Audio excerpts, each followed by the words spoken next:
तो जितने लोग बंगाल में प्रदर्शन कर रहे हैं वो वास्तव में चाहते हैं कि तुम उसको पकड़ो ना जो उस इंसान के पीछे है। प्रश्न ये उस इंसान के पीछे कौन है। लोग सोच रहे हैं उस इंसान के पीछे भी कुछ और इंसान है। हम सोच रहे हैं कि उस इंसान के पीछे भी कुछ और इंसान है। इंसान नहीं है उसके पीछे पूरा कल्चर है। The real culprit is the culture itself. उसको हमें कहना चाहिए रेप कल्चर। Rape culture. तो ये सारा आंदोलन प्रत्यक्ष परोक्ष रूप से लगभग सबकॉन्शियसली उस कल्चर को बदलने के लिए हो रहा है। बस हम शायद इस बात को इन शब्दों में व्यक्त नहीं कर पा रहे कि साहब कल्चर को डालो सलाखों के पीछे। एक दो इंसानों को सलाखों के पीछे डालने से क्या होगा? निर्भया, हाथरस, कठुआ, हैदराबाद, कलकत्ता, एक के बाद एक जघन्य हत्याकांड होते रहते हैं। रेप मर्डर केसेस हर साल ही होता है लगभग कुछ ना कुछ।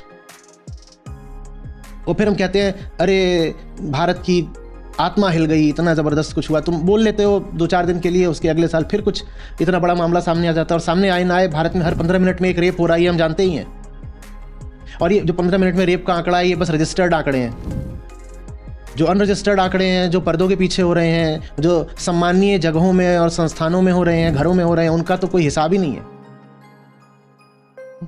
तो इस बार जो बंगाल में भूचाल आया है वो वास्तव में कह रहा है कि हमें ये कल्चर ही नहीं चाहिए ये संस्कृति जिसमें रेप नॉर्मलाइज्ड है,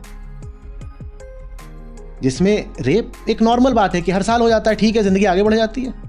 फिर कोई मर गया, आगे बढ़ जाओ। आप बात समझ रहे हो? और जब तक ये कल्चर रहेगा तब तक ये रेप लगातार होते रहेंगे। हम वास्तव में जब तक इस कल्चर के अंदर है ना, हम रेप रोकने की नहीं बात करते, हम रेप के मैनेजमेंट की बात करते हैं।